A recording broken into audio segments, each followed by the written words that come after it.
I've got some more yarn.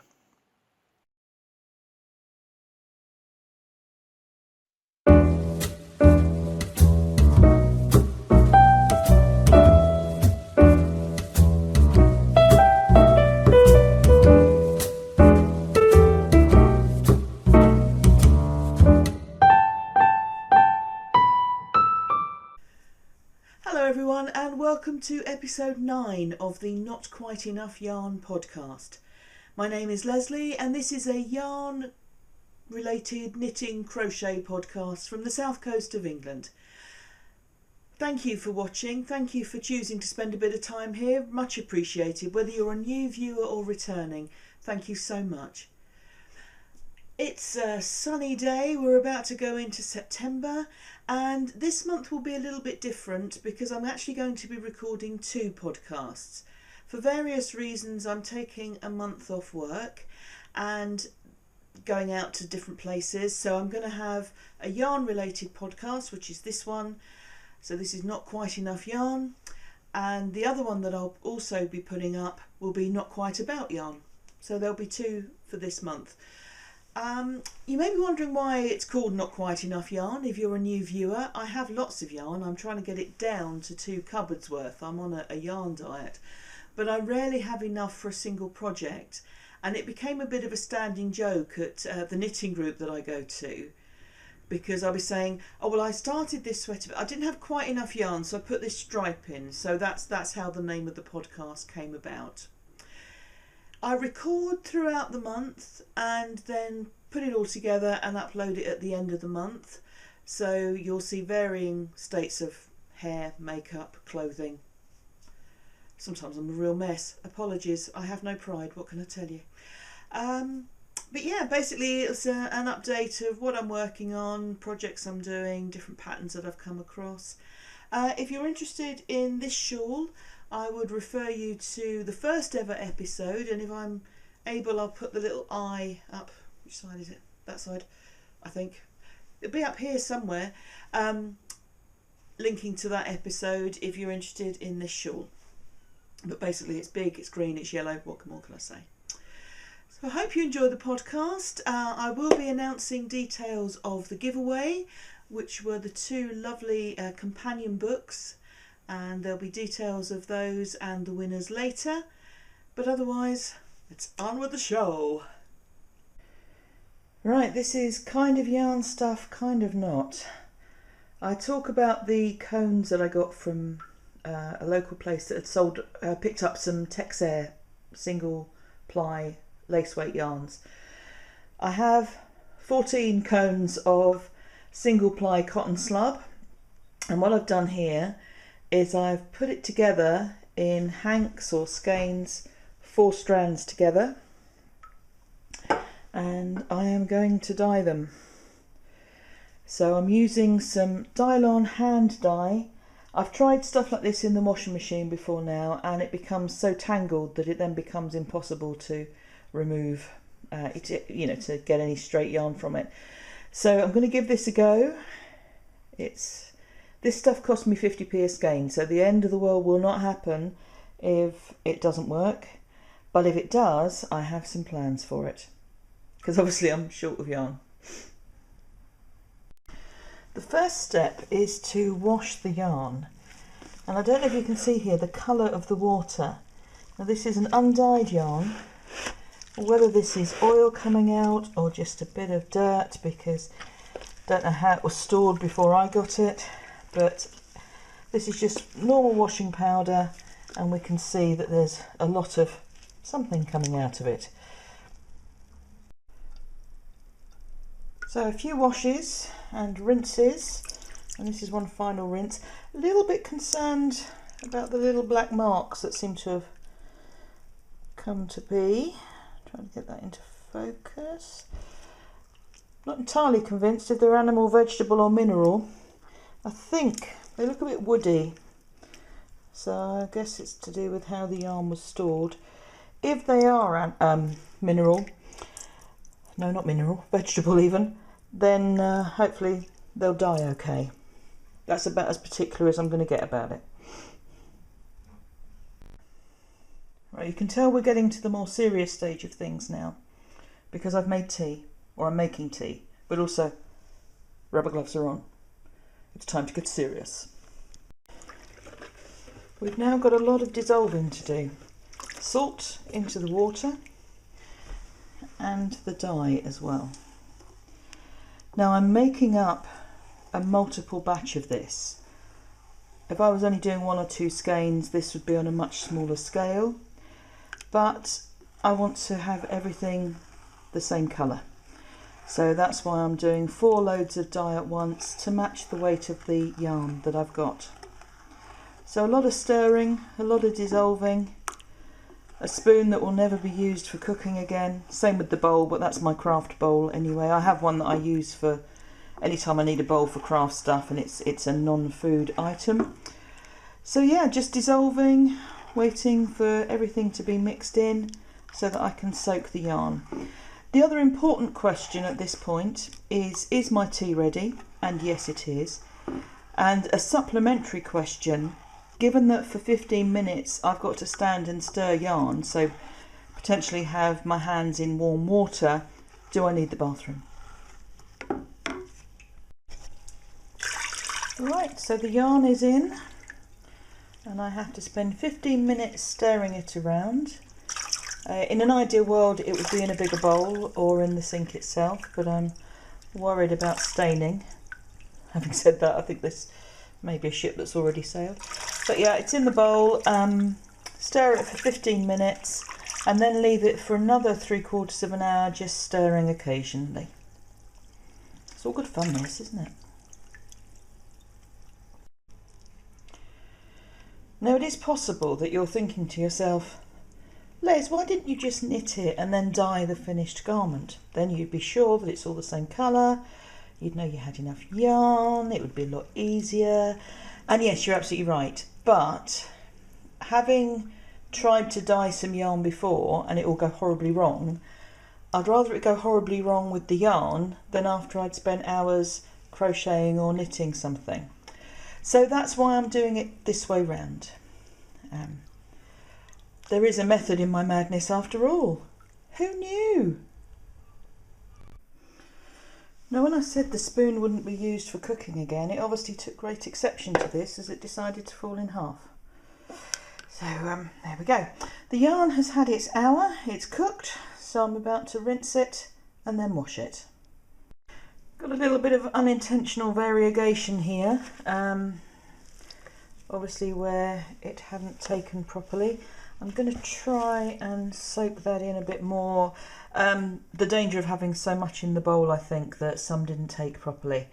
But I'll try and soak that in a bit and see how we go. So we're on to the washing and rinsing stage. And to be honest, this water just makes me feel as if I'm making a giant jelly. So I now feel like something sweet for tea. Takes a lot of rinsing, this stuff. But there we go. It's really all about perspective, because this is either a fairly poor attempt at dyeing yarn, or it's an excellent first attempt at a semi-solid colourway. I think I'm going to go for the latter. This has come out a little pinker than I would like. Was hoping for a brighter red, but you know, it's okay, it's a first attempt, I'm not going to worry about it. Well, I say a first attempt, first time I've tried it with this yarn, so we'll go with that. And the next test is to see how easily it comes out of the skein. So I've had problems before with stuff getting really tangled. As it's cotton, I'm hopeful that it's not getting too tied around itself, but we'll find out. I put a lot of knots. I've actually got 6 places where I've tied it. This was because I didn't know how much it would be agitated, so I'd rather have lots of places. That's probably going to add to the tie-dye effect of the yarn, but we'll see. So here is the first ball, one of the smaller skeins. I will put the larger skeins into cakes, but as it was the first one I was winding and I didn't know how it would be, I thought it would be best to do it by hand. As I said yesterday, it's a question of perspective. I'm moving slightly away to try and get a better sense of the colour because I think it's coming up quite light. That's better. Yeah, so as I said yesterday, it's a question of perspective. As an example of solid dyed red, not good. As an example of variegated or semi-solid pink, yeah, that's okay. So I am going to swatch. Now I know that the yarn takes dye and it doesn't go all crinkly and horrible and all of that. I'm thinking at the moment I'm going to proceed with the project that I have in mind, and then once that's done, I'm possibly going to over dye with a slightly darker red to get more of the effect that I was after originally. So this garment will cost a lot more in dye than it does in yarn, but it's nice to be different. I'll let you know how it goes. Next stage, swatching, and then we'll be ready to rock and roll. Right, so here is the first swatch of the yarn. This is just some double crochet on a 4.5mm hook. It's actually coming out too small for the pattern that I'm interested in, but I'll have a go, see what the fabric looks like with a larger hook with this yarn, and if I don't like it, I'll rethink the pattern. In general, really happy with the way the yarn turned out. Like I say, I'll probably over dye it slightly if I stick with this original pattern, but there are lots of options. So that's my adventures in dyeing. Hope you've enjoyed it.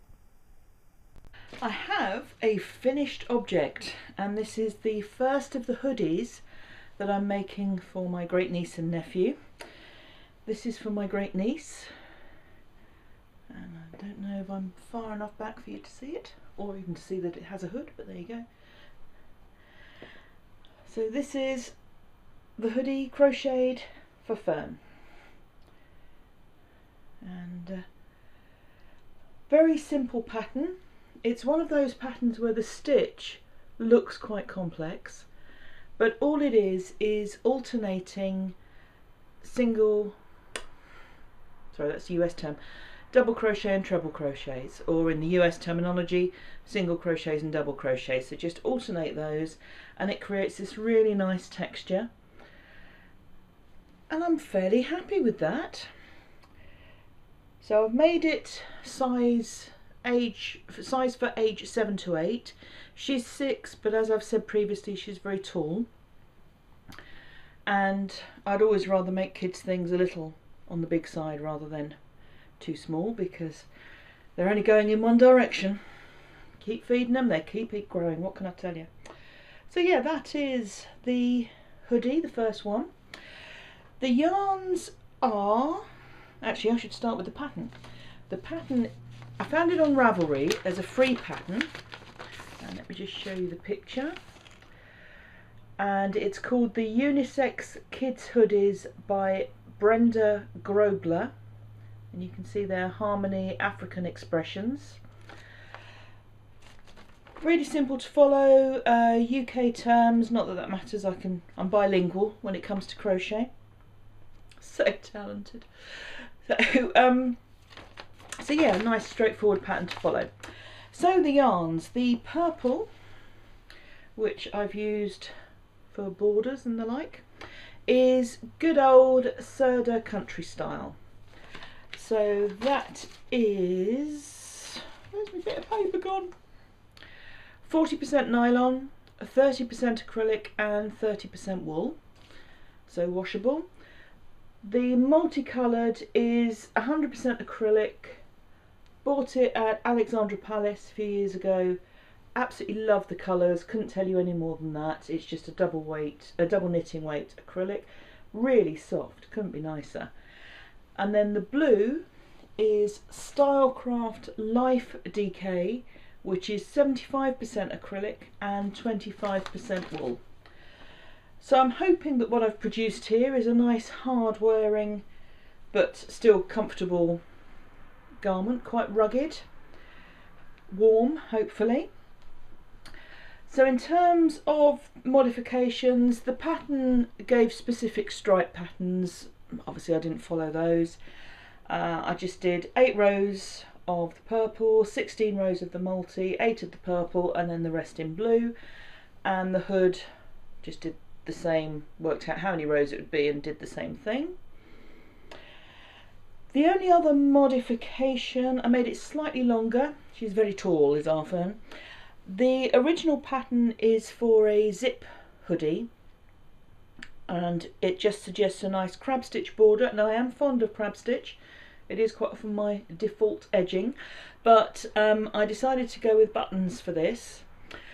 So I did 3 rows of the same pattern, alternating single and double crochets or double and treble crochets, and left a couple of stitches every few inches for buttons. So 6 buttons later and we're done.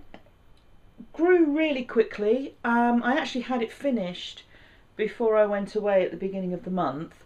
I had the pieces made, but I hadn't sewn them together, and I knew I wouldn't have time to do it properly. It actually took a surprising length of time to do the finishing, I guess because of the length of time it took to do the edging, and there were quite a few ends to weave in because of the different stripes. But I'm hoping, well, firstly I'm hoping that it fits, secondly I'm hoping that Fern likes it. I'm thinking, what would I do if she didn't? Well, not a lot really, but hopefully she will, fingers crossed. And it will be a useful, warm running around. She's quite an outdoorsy girl. She loves her toys, she loves her dolls, but one of her favourite places to go is some local woods to her, and she'd be much happier running through puddles than most other activities. So this would be a good garment for a day running through the woods. Just got to remember to take it with me when we go now. Now you may be thinking to yourself, goodness Leslie, your neck must be cold. Well, obviously it's not, it's quite warm. I've got 2 finished objects here, so I shall go through them quickly to relieve myself of this warmth, cosy though it is. The first is the scarf that you've probably seen before, which was a simple crochet scarf. So it's a simple chevron pattern on a 3mm hook, and this is in Perran yarns, which is a Cornish yarn I got in Cornwall a couple of years ago, and it's their 4-ply Merino gold sparkle. Hopefully you can see some of the sparkle there, it's very pretty. This is a 75% merino, 20% nylon, 5% other, so presumably the Stellina or whatever's causing it to sparkle, and there's 400 meters of it in their Jewel Mania colourway. Very pretty yarn, some patches of strong colour but mostly quite sort of subtle and muted, and has a nice feel to it with a high merino content. Not the longest of scarves, I think it's about 44 meters long, but it would be good for kind of tucking under a coat. So I'm hopeful that that will basically sell at the bizarre craft fair thing I'm doing next month. Next month, my goodness. So I haven't blocked this yet, I need to just give it a bit of a steam, but happy with that. Very simple, but in its simplicity showing the beauty of the yarn. So that's project number 1. Project number 2 is a cowl. So very simple again, and this was a question of a bit of stash hunting, a bit of shopping from stash, and using up those yarns that I don't know what else I'm going to do with. So the sort of red, pink, gold, multicoloured bit you see in here is Sirdar Reflections, which is I think 100% acrylic. It's an eyelash yarn basically. And I bought a pack of 10 balls of it because I just love the colour. I do this sometimes. Quite what I thought I was going to do with it, because it's not something I'd wear a sweater made out of, but absolutely lovely. Well, as it turned out, I only had 2 balls left because I'd used quite a bit of it in some cushions, or cushion covers rather. So I had 2 balls left, and they're only about just under 60 metres per ball, so not a huge amount there. But it's one of those things that looks as if it might be quite scratchy, but it's really quite soft. So it occurred to me it would make a nice cowl, and whilst I was rummaging through the box, I saw this gold. Now this is a beautiful yarn. It's Louisa Harding Grace Silk and Wool, which is 50% silk and 50% merino. Or that's merino if I don't go And this colourway is called turmeric or turmeric, depending on how you pronounce it.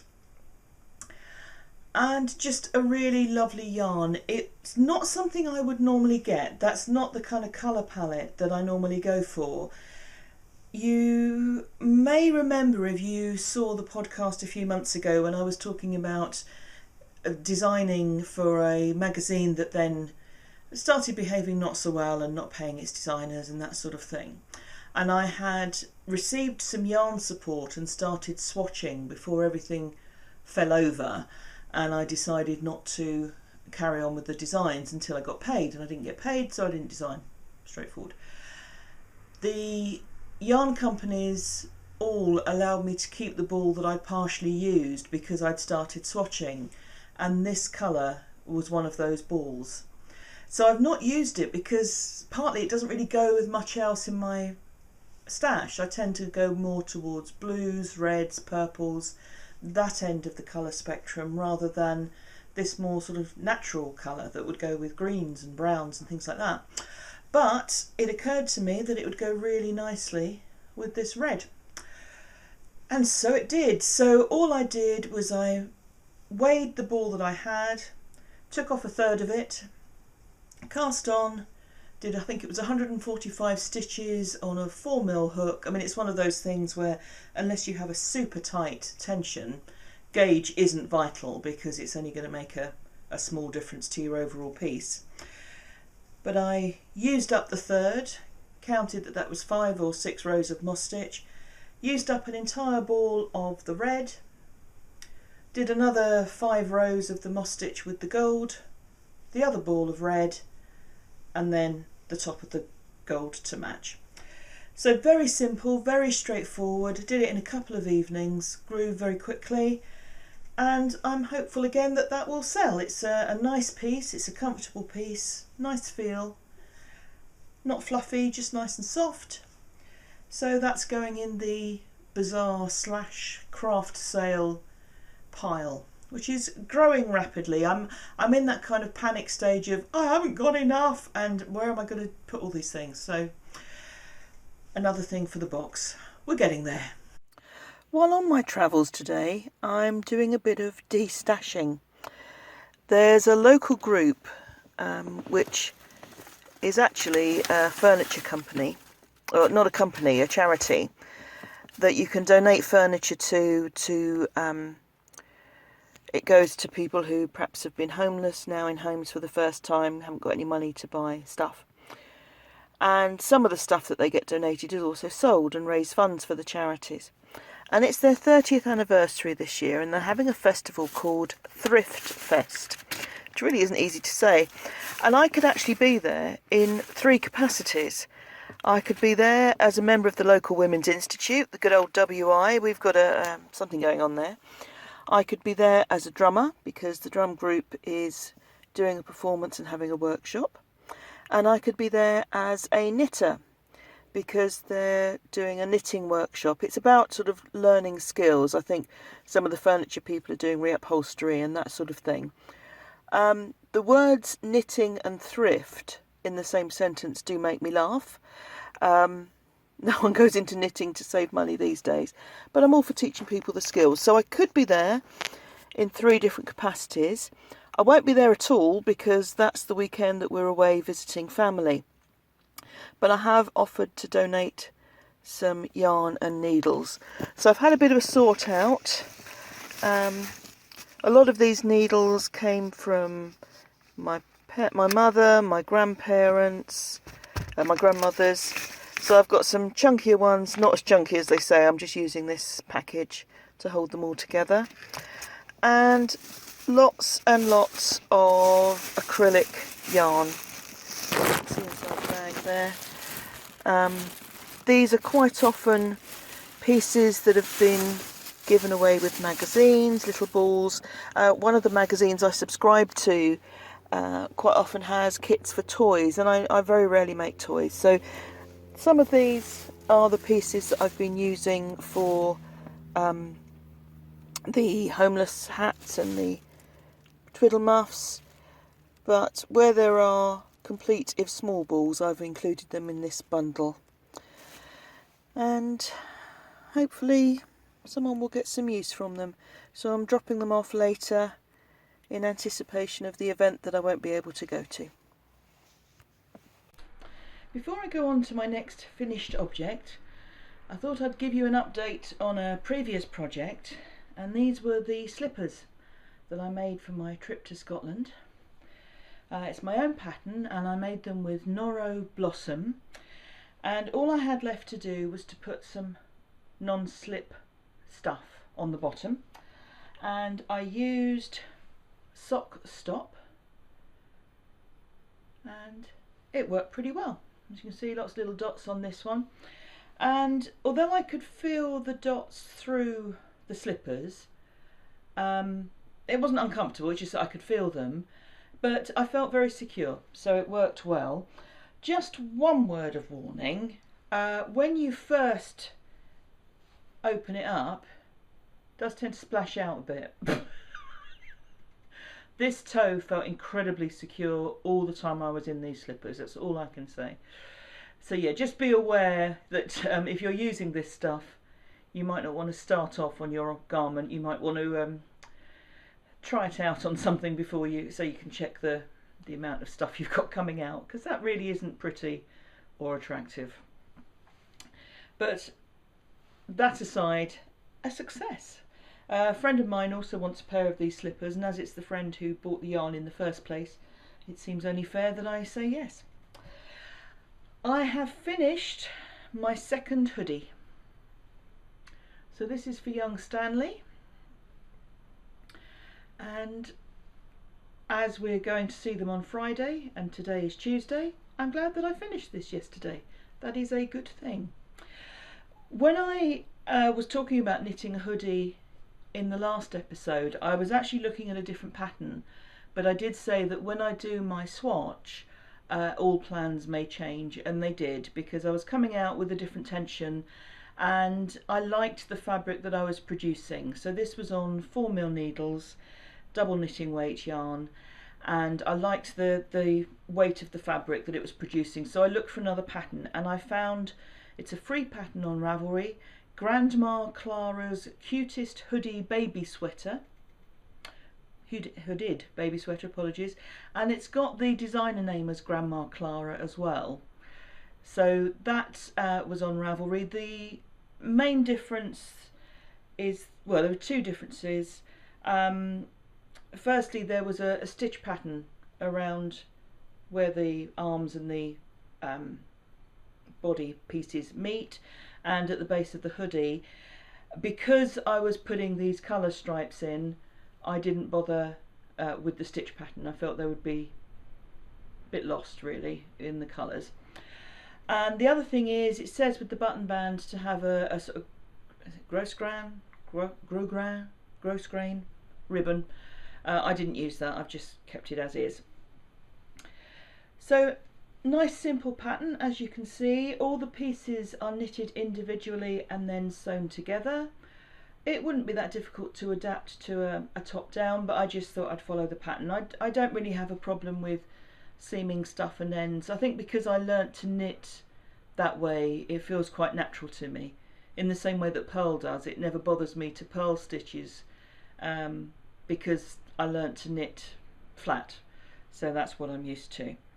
So the yarns, the grey is Sirdar Snuggly in their Eeyore colourway.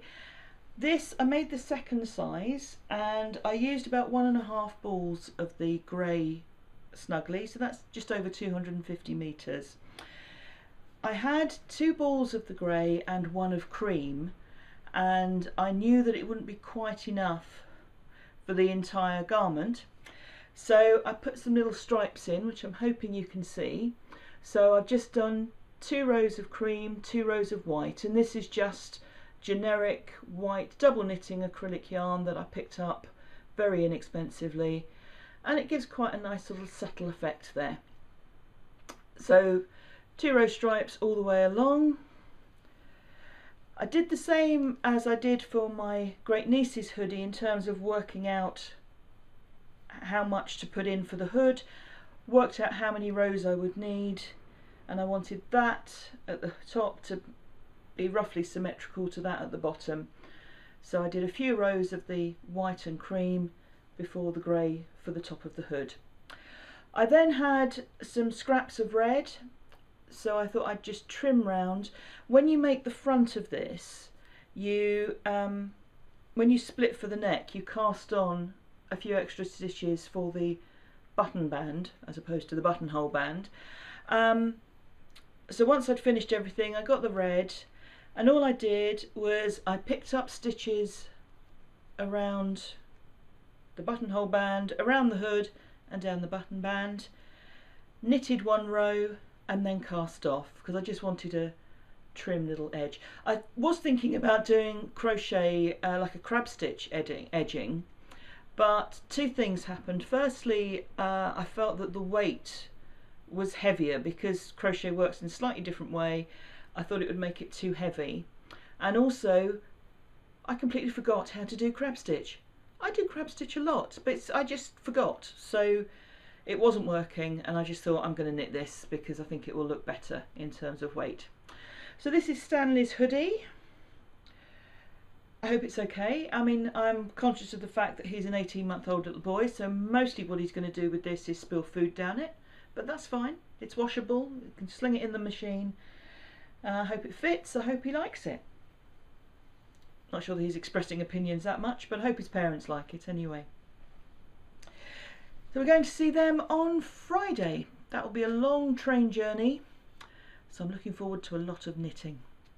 But I will take some footage on the way for my Not Quite About Yarn podcast, because like my trip to Scotland last weekend, the train journey to Cornwall is beautiful. You're right by the sea in places.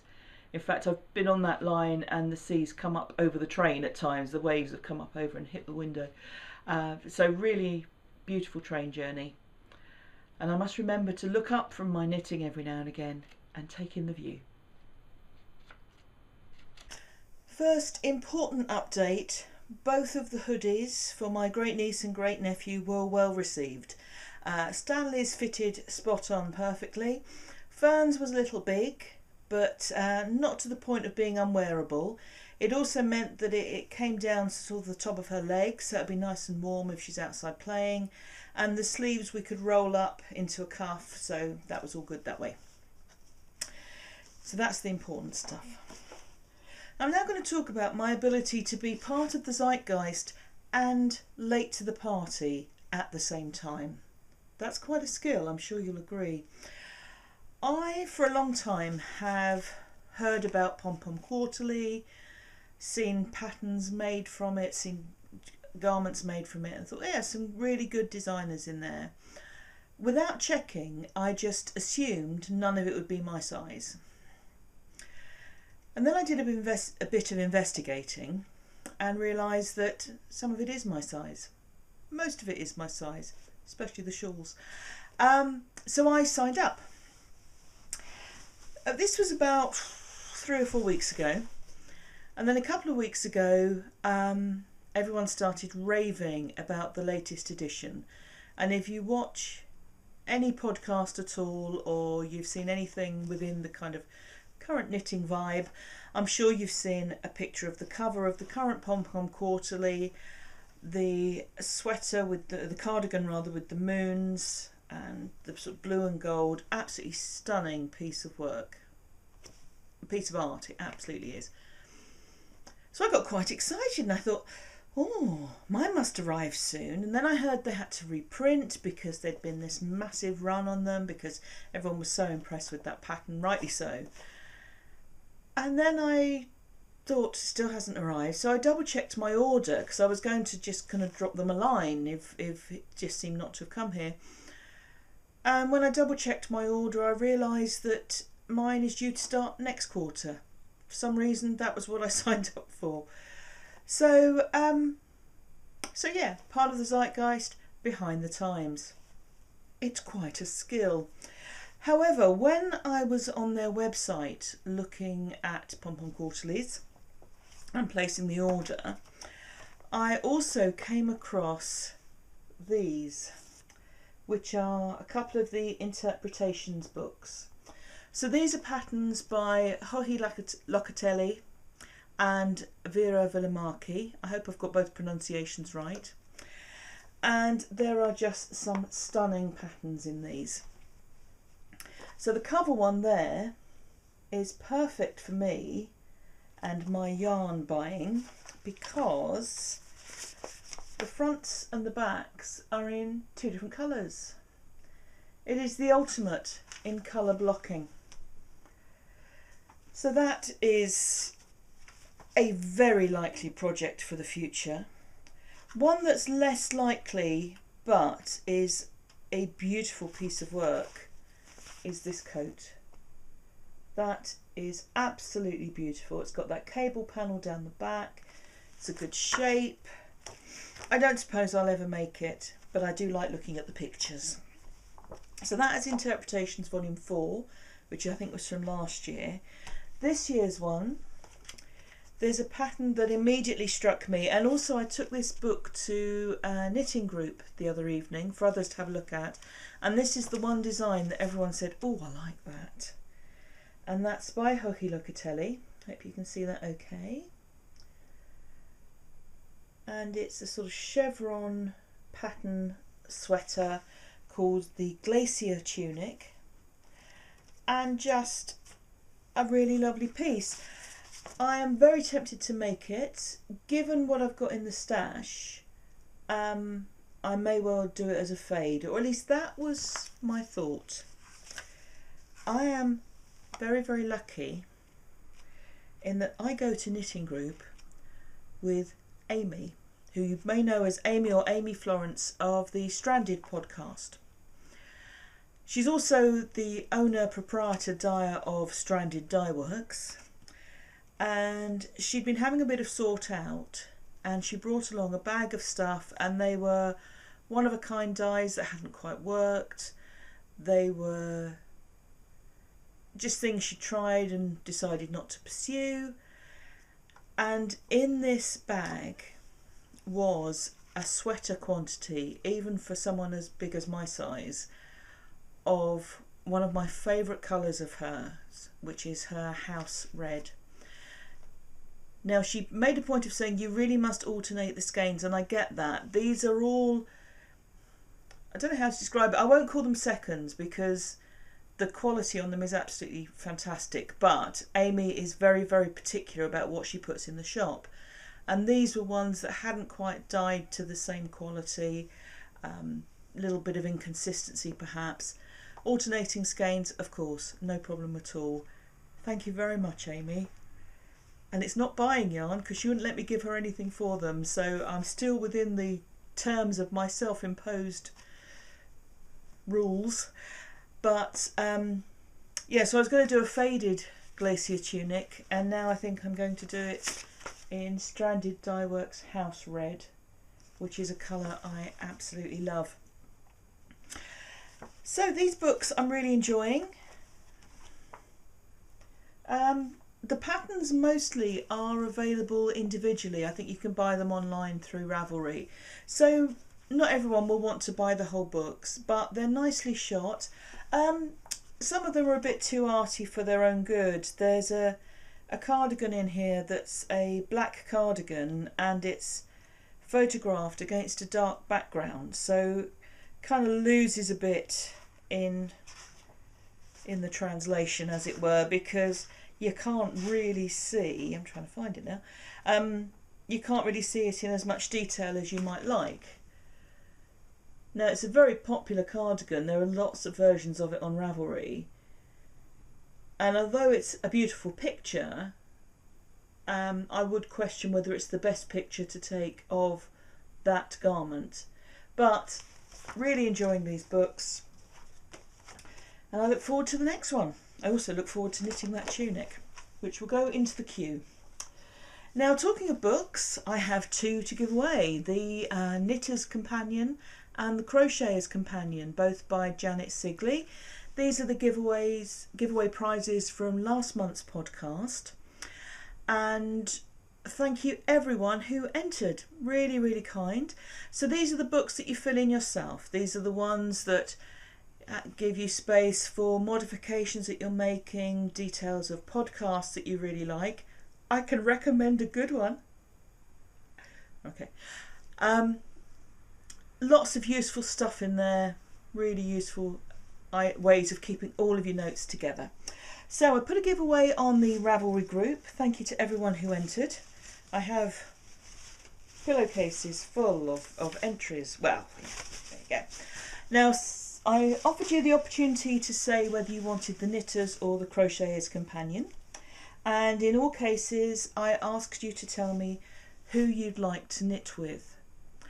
I found it really heartwarming to read the entries.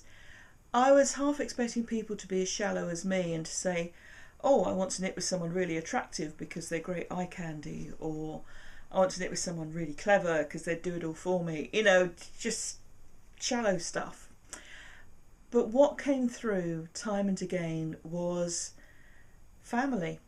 People wanted to knit with family and friends, particularly those they'd loved and lost, grandparents, great aunts, neighbours and friends, who perhaps the ones who taught them to knit, and they'd now like to share that experience with them. So thank you to everyone for sharing your stories and your reasons for choosing the companion that you have.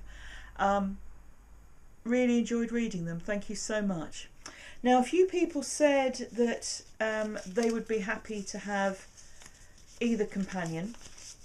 So I am muddling these up. I've got, what have I got, 4 or 5 of these, I think. So I'm going to put 3 in the Crochet Companion pillowcase and 2 in the Knitter's Companion pillowcase. And it is now time to pull out a prize. Let's jiggle these up a bit first. So firstly, the Crochet Companion. Yes, nothing can be more fascinating to watch than me with my arm in a pillowcase. Hello! Here we go. So the winner of the Crochet Companion is Lisa Crow. I'm assuming it's Lisa, not Liza. Here's what Lisa has written. Hi Leslie, thanks for the giveaway. I really enjoy your podcast and the way you record all month and post it at the end of the month. I'm really looking forward to seeing your travels next month. Thank you, Lisa. I hope you've enjoyed part 1. Part 2 is going up this weekend. I'm an avid crocheter, although I can knit too. I seldom do. One end of my coffee table stays covered in projects and I keep in my rotation, so I'd love the Crochet Companion. My great-grandmother, we called her, is this Mamor? Mamor? Sorry, I'm going to say Mamor, that feels right. Passed when I was 9, and she taught me to crochet grannies. I hate them today, but for years that was all I did, and got tired of it and started knitting. More versatile, I thought, until along came YouTube, and I discovered the world of crochet. I've made sweaters and shawls and yarn. Oh my, there is something besides Red Heart wool, lol. It's been fun. In my new world of crochet. But I'd love to sit down and knit with her. I never knew she knitted until my mother mentioned she always knit socks for them in bright colours. I'd never known her to knit by the time I was born. She was in her mid-90s and would crochet by feel more than sight. She had cataracts and could no longer see the fine yarn, so she made grannies. squares in bright colours, to the delight of this child who still loves bright colours. Thanks, and see you next month, Lisa. Well, thank you very much, Lisa. I will get in touch with you to get your address to send you the crochet companion. So thank you very much. Lovely. Isn't it funny what we don't discover about people until it's too late to talk to them about it? It's yeah, strange and curious thing. So that is the crochet companion. And now the knitting companion is one by, I'm assuming this is Miri Yummy, M-I-R-I Yummy. So thank you very much, well done, congratulations. And he or she writes, when I was 8 years old, my mother taught me how to knit and crochet. Every summer we used to go up to a small bungalow in the Catskill Mountains to get away from the disgustingness that is the New York City summer. When I was younger, I would sit under a tree with my mum, and the two of us would knit in the cool mountain air.